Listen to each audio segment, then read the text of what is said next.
Le mot baroque. Baroque, ça vient de barocco, une pierre précieuse qui était abîmée et qui représentait des aspérités. Et c'est quand même beau, on va pas dire que la musique baroque n'est pas belle, et on va pas dire que la musique contemporaine n'est pas belle. C'est quoi le beau? C'est quand on est touché par une œuvre et qu'on en ressort différent.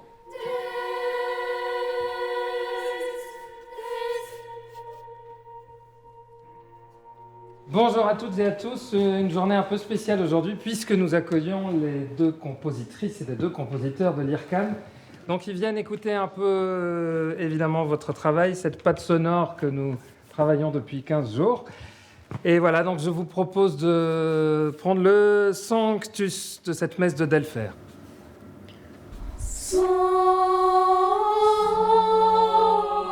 Une maîtrise, c'est un chœur avec des enfants. Donc la maîtrise du Centre de musique baroque de Versailles regroupe les pages, qui sont les voix d'enfants, qui sont autour de 25, ça dépend des pièces, et les chantres, qui sont un chœur à 5 voix, fait au départ les pages et les chantres pour chanter la musique de la chapelle royale au XVIIe siècle. Voilà, le si et bémol, hein, les premiers dessus en descendant.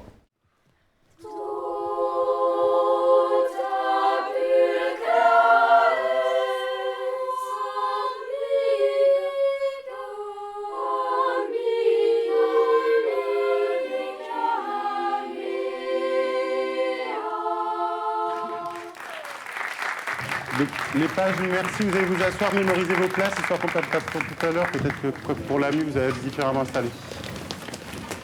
Donc, ce matin, comme me l'a expliqué Quentin, d'abord il va y avoir une présentation et puis ensuite, comme je vous l'ai un petit peu dit, il y aura des petits ateliers, des petits tests auxquels vous pourrez participer sur la base du volontariat. Messieurs, allons-y, c'est à vous. Donc ce qui est intéressant sur cette technologie, c'est que tout à coup, on rentre vraiment dans de la transformation de la voix, donc du timbre de la voix. Là, je ne sais pas si je suis plus vieux. Là, je suis plus jeune. Voilà. Là, je suis en plein dans l'adolescence. Ah non, plus maintenant. Bon. Alors, qui veut commencer par enregistrer sa voix? Quand il veut enregistrer, il faut que tu allumes l'enregistrement là. Allez, fais ce qui te vient.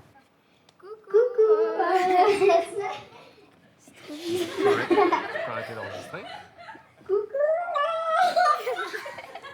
IRCAM, ça veut dire Institut de recherche et de coordination acoustique musique. C'est assez complexe. Donc tu peux enregistrer autre chose? Le projet Janus est arrivé après l'épidémie de Covid. On a les directeurs et de l'IRCAM et du Centre de musique baroque de Versailles ont réfléchi à une collaboration entre deux maisons patrimoniales. Le CMBV, qui a pour vocation de faire redécouvrir la musique des XVIIe et XVIIIe siècles, la musique française, et l'IRCAM, qui est un lieu de création de musique contemporaine depuis maintenant une quarantaine d'années. J'en ai pas voix. Allô, Clément, il est là. L'idée de réunir, on pense, deux maisons qu'on pourrait opposer, c'est une bêtise, deux maisons qui sont complémentaires dans cette notion de patrimoine. Et donc, l'idée a été prise de prendre cette référence à Janus, qui était un dieu à deux têtes, qui voyait une tête tournée vers l'avenir et une tête tournée vers le passé. Et certains philosophes voient même en Janus un troisième visage, celui de l'éternel présent. Sans composer, je ne suis pas heureuse, donc j'éprouve ce besoin de composer.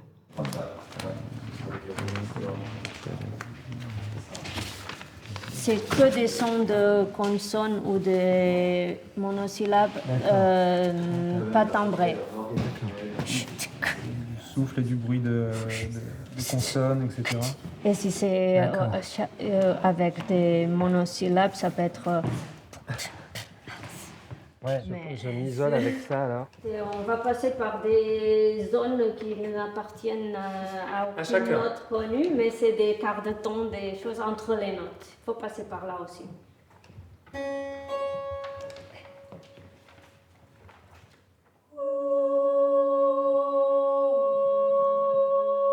Ils ont non seulement jouer le jeu, de tester des choses, mais parfois même proposer des variations ou des nouveaux éléments dans mes idées.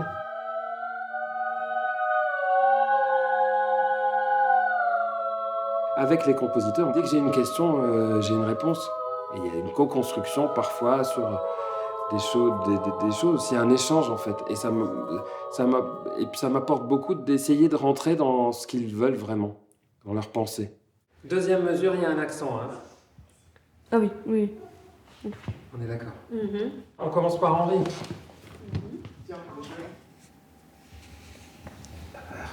Non, un peu stress, mais... Mais non.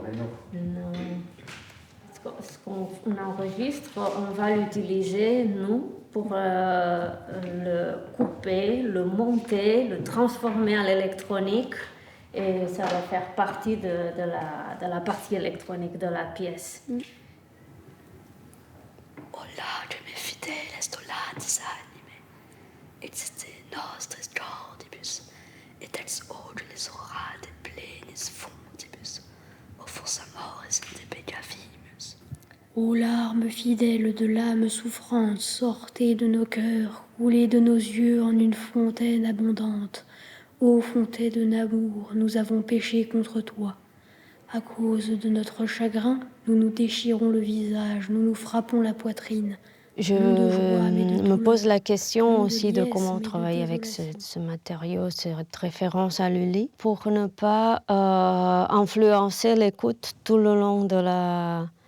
Oui, le risque, en effet, c'est ça. C'est que, en effet, la référence prenne le pas sur ce qu'on est en train d'écouter. Et donc, je pense qu'il ne faut pas se limiter à cette crainte que Lully, ça va nous donner envie d'entendre l'accord suivant et la résolution harmonique.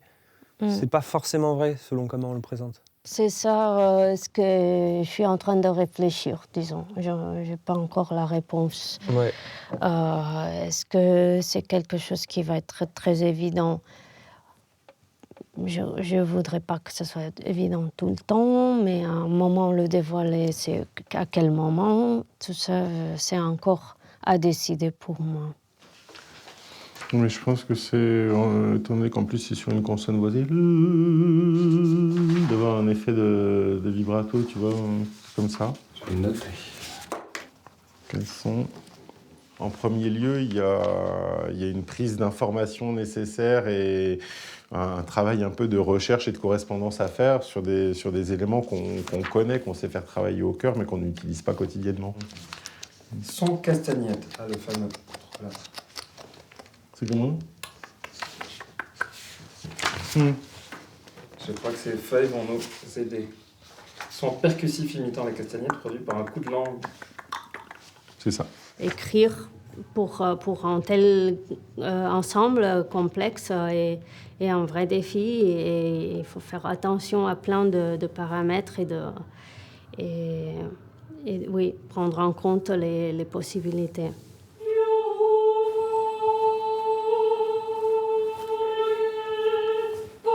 Ouais. Et on peut faire vraiment le fortepiano? Donc j'ai essayé avec les différents mouvements de parler du présent avec les liens avec le passé et comment on peut envisager le futur d'après ce qui se passe en ce moment, toutes ces crises, guerres, changements climatiques. On est dans un monde un peu apocalyptique un petit peu. Elle a donné un sous-titre qui est « Ralentir la fin du monde ». Il y a une notion écologique dans son propos, avec ce qui peut être transformé par la main de l'homme et par la main de l'électronique. Et elle a beaucoup joué avec ça, avec les voix transformées, avec l'électronique. Là, c'est que les amplitudes, non? C'est qu'une modulation d'amplitude, là. Ici, ce sont les motifs. Ouais, bah c'est bien pour essayer déjà. T'as pas du vent ou alors un orage ou... Qu'est-ce que ça pourrait être? Un orage. Un enfant. Attends. Ça, c'est bien, ça. C'est super.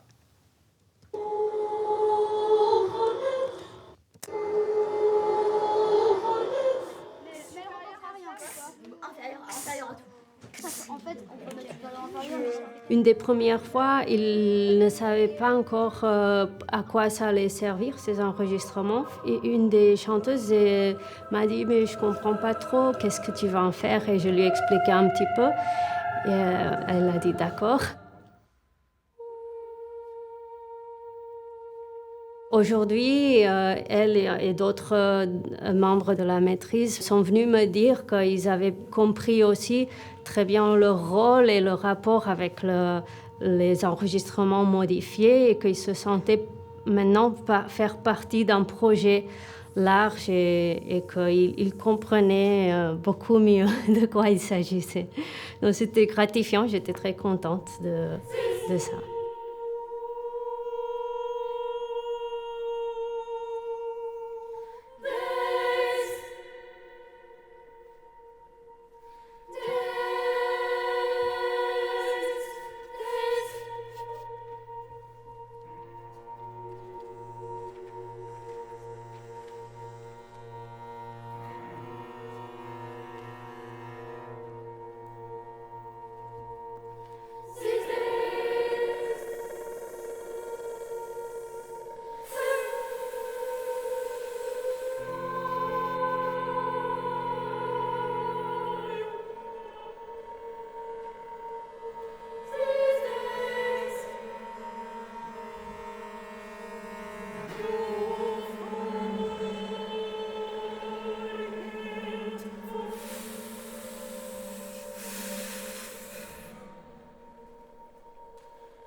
J'ai chanté toute ma vie. En fait, d'abord, j'ai commencé à chanter dans un ensemble folklorique.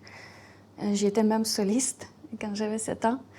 Et après, j'ai chanté dans la chorale de l'école de musique et plus tard, celle de l'église. Donc, j'ai chanté toute ma vie. J'ai remarqué pendant vos répétitions à Versailles que vous avez la note sol qui brille énormément. Et donc, j'ai écrit la partition en pensant à vos timbres et il faut toujours avoir le sol qui brille.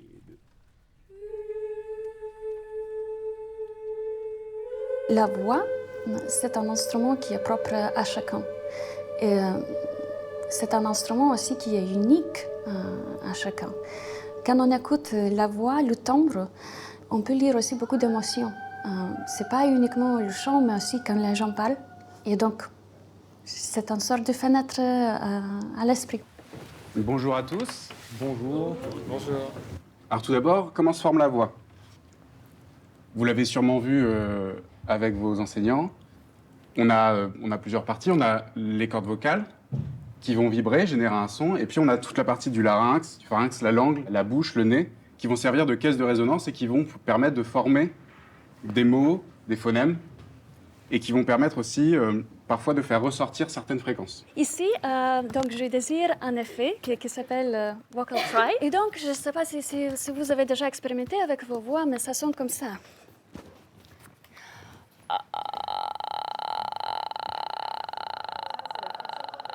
Avec Justina, le Vocal Fry, c'est une musique finalement qui va être, sous certains aspects, et quand on la découvre pour eux forcément plus conceptuelle. Ils n'ont pas ce texte dont ils savent que la musique va le mettre en lumière et où on a, comme on a d'habitude en musique baroque, ce lien de restitution du texte, des affects et des émotions qui sont associés, qu'ils ont l'habitude de pratiquer. Donc il faut trouver, on va dire avec eux, un autre axe d'interprétation, de pertinence pour leur faire comprendre comment cette musique doit sonner et pourquoi elle est pertinente.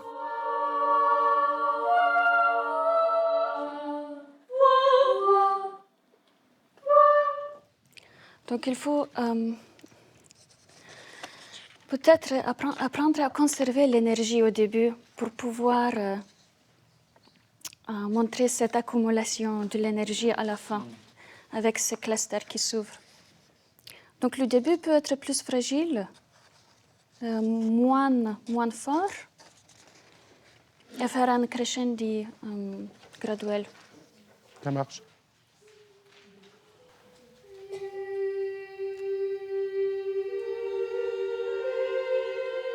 Pour moi, c'était une occasion inespérée, avant toute chose, de pouvoir rentrer dans ce projet et l'amener à mes chanteurs, de pouvoir leur faire comprendre que tout est connecté, que les époques, les styles, les courants musicaux ont toujours des influences.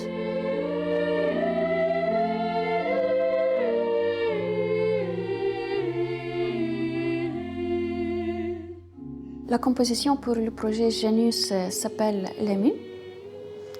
Pour serpent, cœur d'enfant et électronique. Je suis tombée sur un texte qui traite la question de la mue de la voix pour la première fois dans l'histoire.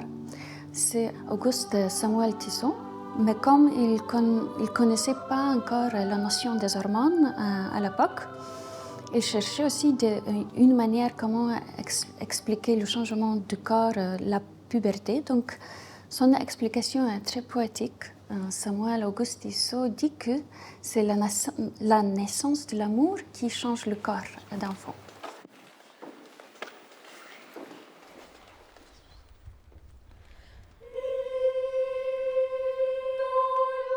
Le concept de la pièce, c'est pas simplement la mue de la voix, mais c'est la mue de la voix vers le serpent.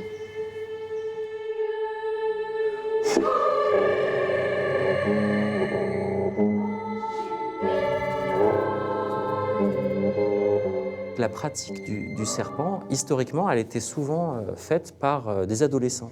Au moment de perdre leur voix, ils continuaient à participer au chœur et à l'office en jouant le serpent.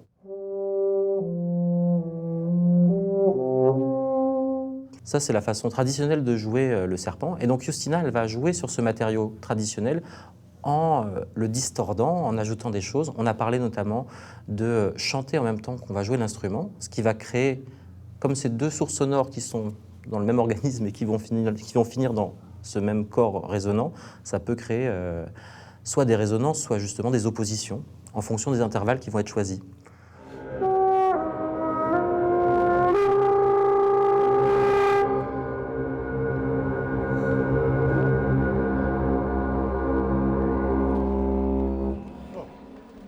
On vibre bien à la fin de R1. On est finalement sur une écriture musicale qui rappelle ce qu'on fait, qui est très expérimental. Le type même de l'expérimental que vous faites tous les jours, c'est les vocalises avec moi. C'est pas des mélodies écrites, il n'y a pas de texte par-dessus. C'est pour axer sur un certain son, une certaine technique, un certain travail. Mais on garde cette idée, on essaye de la pousser un peu. Ça marche très bien, cette ouverture, mais après, il faut avoir des attaques que vous avez travaillées avant. Yes. Ouais, on fait ça.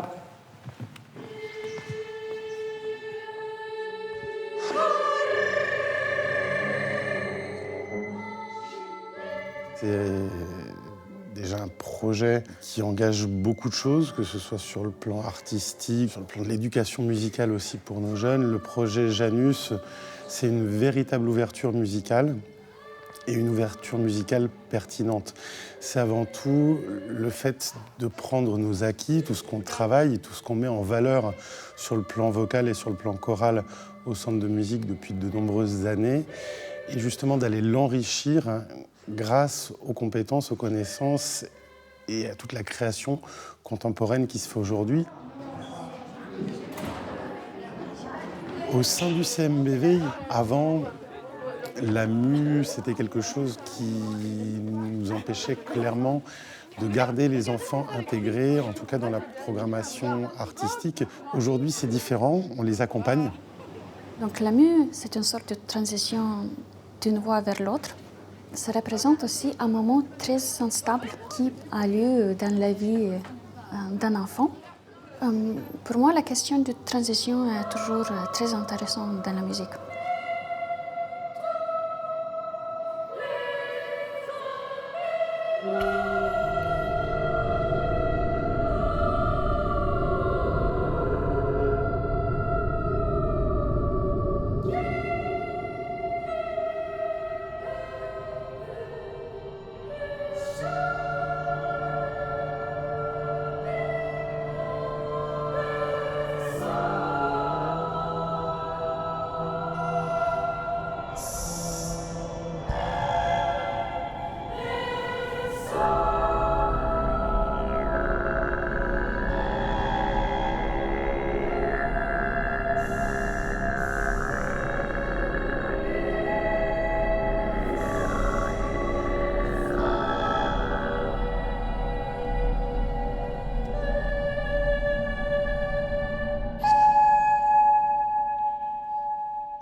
souvent, c'est quand même essentiellement des notes et du rythme me concernant. C'est un peu des maths en fait, hein. C'est un peu une équation sur un axe temps et hauteur. Et on voit très bien les courbes en fait qui se dessinent.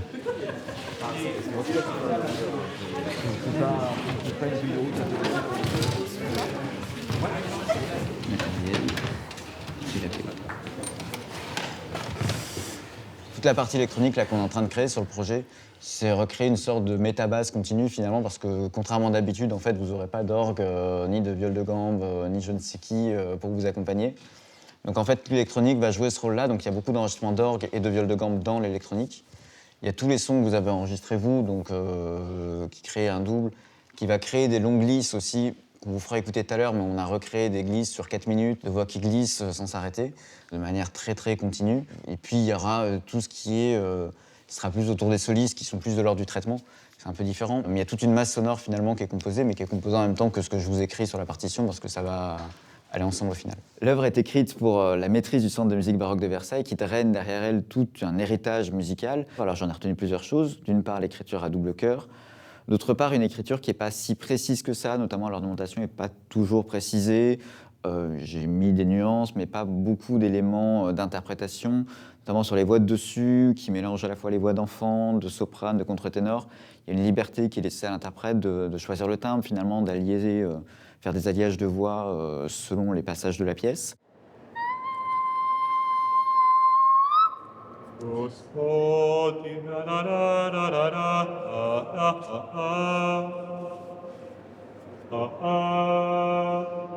vous raconter comment nous, à la maîtrise, on investit un peu le lieu de la chapelle, on occupe du coup le chœur ici, voilà, avec les chanteurs comme par les côtés. Mon œuvre va être créée à la Chapelle Royale à Versailles. Alors contrairement aux 3 autres pour lesquels il y a une modélisation de l'acoustique de la chapelle qui a été faite pour l'espace de projection et CLRCAM, nous on utilise cette modélisation mais juste pour travailler ici en studio, pour avoir une idée de à quoi ça va ressembler quand on va arriver et poser des enceintes dans la Chapelle Royale. Mais le jour du concert, on n'aura pas cette simulation, on aura la vraie acoustique de la Chapelle Royale.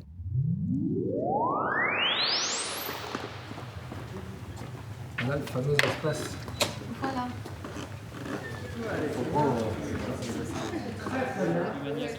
Ici, on est dans l'espace de projection, qui est un lieu un peu particulier. Il y a 2 aspects particuliers à cette salle-là. C'est déjà, le premier, c'est qu'il y a beaucoup de haut-parleurs autour de nous. Donc vous voyez, il y a des haut-parleurs qu'on aperçoit en noir, mais il y a aussi des haut-parleurs que vous voyez en blanc sur les murs, au plafond, ainsi que des rampes de haut-parleurs qui sont derrière vous. Et puis il y a une rampe aussi juste là, qui permet d'avoir une spatialisation du son qui est extrêmement précise. L'autre point qui est important dans cette salle, c'est qu'elle a une acoustique qu'on peut changer grâce à des panneaux que vous voyez bouger. Ah, c'est le fameux mur qui bouge et qui fait... Alors le mur bouge et le toit descend aussi. Et on va pouvoir comme ça moduler l'acoustique au besoin. Tu as ici celui qui est à 415. D'accord. Et là, 415 plus un quart de ton. Plus un, d'accord. D'accord. Alors les basses. Ah, c'est très très étonnant. Alors, on met 2 sopranes sur le sol en haut, un contre-ténor sur le fa bas et le deuxième qui peut se reposer. Donc Alban se repose parce qu'il a... Non mais voilà. Il a peu travaillé depuis hier. Il a un peu travaillé ce matin. On met 4 ténors sur le la bas, on met 2 ténors sur le sol bas, on met un baryton sur le si bémol et 2 barytons sur le la bas. Ah, c'est une expérience, hein, sensorielle vraiment. Sensorielle, physique, et pas juste intellectuelle. On pourrait penser la musique contemporaine, c'est de l'intellect. Non, c'est physique. C'est clair. Allez, je vous donne les notes.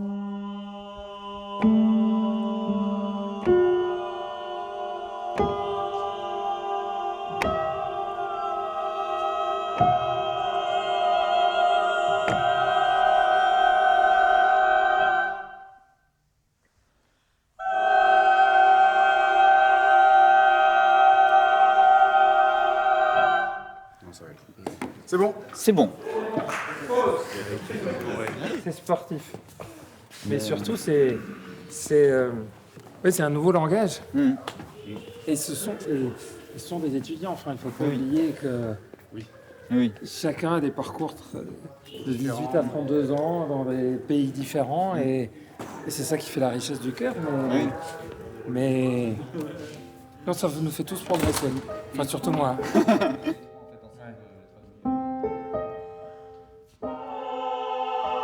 Alors l'électronique a plusieurs fonctions, il y en a, je pense, 3 principales. La première, c'est une sorte de basse continue virtuelle. Donc on a des sons d'orgue, de viol de gambe, de harpe ancienne qui sont dedans et qui vont accompagner le chœur pour faire vraiment une assise harmonique. Il y a une deuxième partie, c'est un chœur virtuel qui vient enrichir harmoniquement les deux chœurs, notamment avec une écriture microtonale. Et il y en a une troisième qui est plus un effet autour des voix de solistes.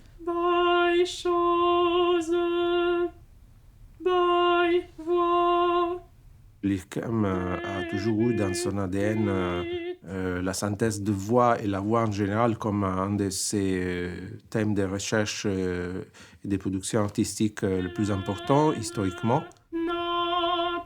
Cette séance d'enregistrement pour le logiciel Isis, c'est l'occasion d'avoir un contre-ténor, voilà, et qui fait partie du corps de musique baroque de Versailles.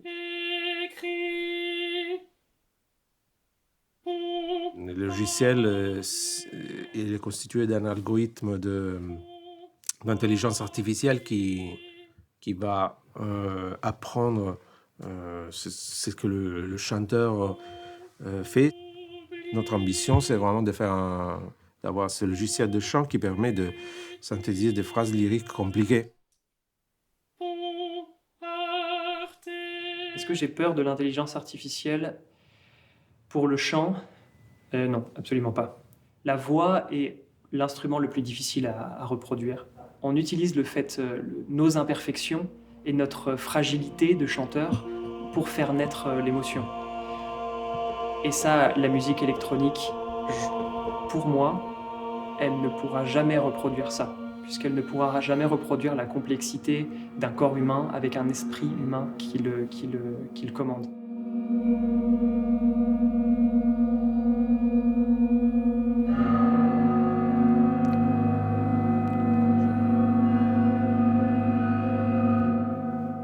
Alors dans ce qu'on vient d'entendre, il y a à la fois des sons d'orgue assez classiques et puis quelques sons avec des demi-registres, des sons de viol de gambe avec des attaques, des collegno battuto et aussi un grand son de viol de gambe sans coupeur d'archet qui a été synthétisé avec un outil de l'IRCAM qui s'appelle Modalis. Ça, c'est un monde vraiment nouveau pour moi, l'électronique et toutes les possibilités. Moi, je connaissais très très peu ça, j'avoue. C'est un nouveau monde qui s'est ouvert avec l'IRCAM qui nous a présenté aussi toutes les techniques qui existaient, toutes les techniques qui allaient être utilisées par les compositrices et les compositeurs et qui ne sont pas les mêmes techniques à chaque fois. Et moi, je trouve ça fascinant. Je suis sûr que c'est un nouveau monde qui s'ouvre. J'ai une connexion avec la voix humaine. Et pour moi, c'est un instrument primordial. Très, très simple. C'est le premier instrument, je pense, vraiment. C'est un peu mystérieux, un peu mystique.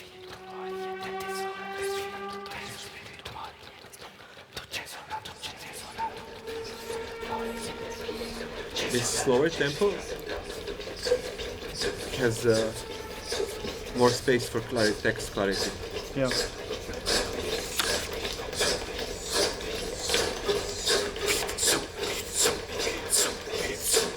Je commence toujours avec intuition et pas avec un programme verbalisé. Great. I'm thinking also if viola da gamba has a place in this movement at all or not. C'est important pour moi dans mon travail, pas seulement pour ce projet, mais en général, de rendre cette connexion avec tradition tangible. Et à cause de ça, j'ai fait des choix de travailler avec un texte qui est déjà connu. C'est mon liaison avec le temps.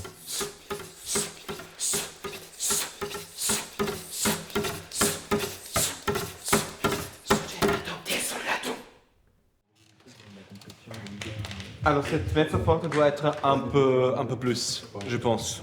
Mais en général, c'est bien, c'est actif, je comprends tous les mots, Dolcemnato, c'est très bien prononcé. Et le début, c'est super, dal niente, complètement. Les seules choses, c'est qu'on arrive à ce niveau qu'on garde, ça c'est 21 et 23. Ça doit être un peu plus fort.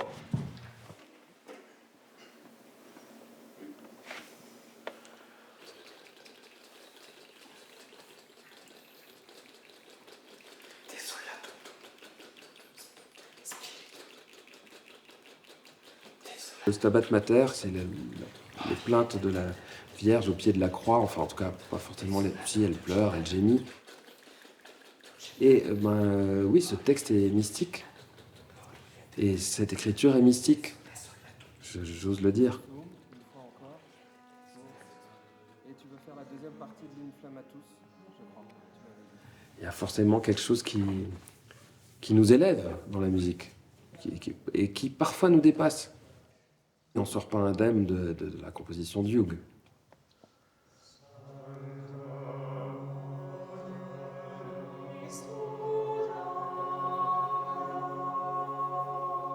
L'ADN de la musique baroque française, c'est l'écriture à 5 voix. Soprano, alto, haute contre, ténor, baryton, basse. Hughes, ça l'a tout de suite intéressé. Et il est tout de suite parti de là, il dit « Ah, moi j'ai envie d'écrire à 5 voix ».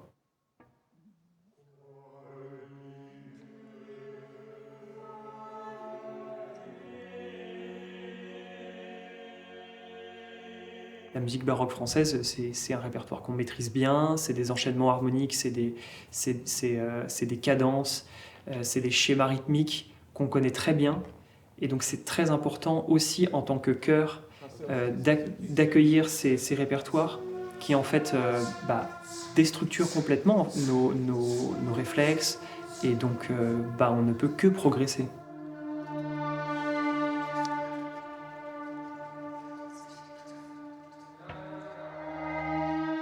C'est un peu chaotique, ça sent un peu chaotique. Ok, on va refaire alors, ça sonne moins chaotique. Je trouve que c'est la clarté de rythme, et c'est la clarté de prononciation. Et il faut exagérer un peu, je trouve.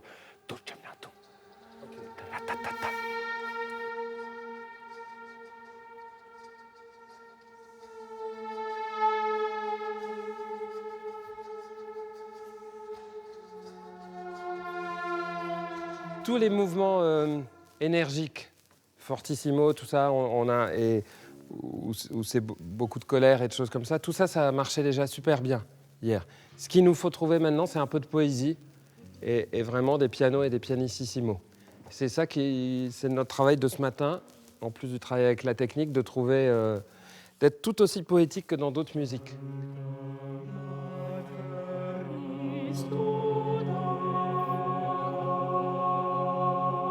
C'est une nouvelle expérience. Le fait que la rencontre de deux choses qui manifestement vont pas ensemble, parce que c'est ça aussi. Exactement. À l'origine, c'est pas censé être mis l'un avec l'autre.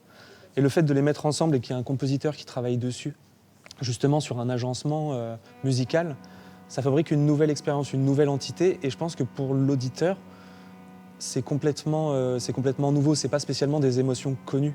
Il va y avoir des choses auxquelles se raccrocher, qui connaît des deux mondes, mais c'est forcé qu'il y ait quelque chose de nouveau qui advienne de tout ça. C'est pas la combinaison des deux, mais les deux ensemble, c'est un troisième monde.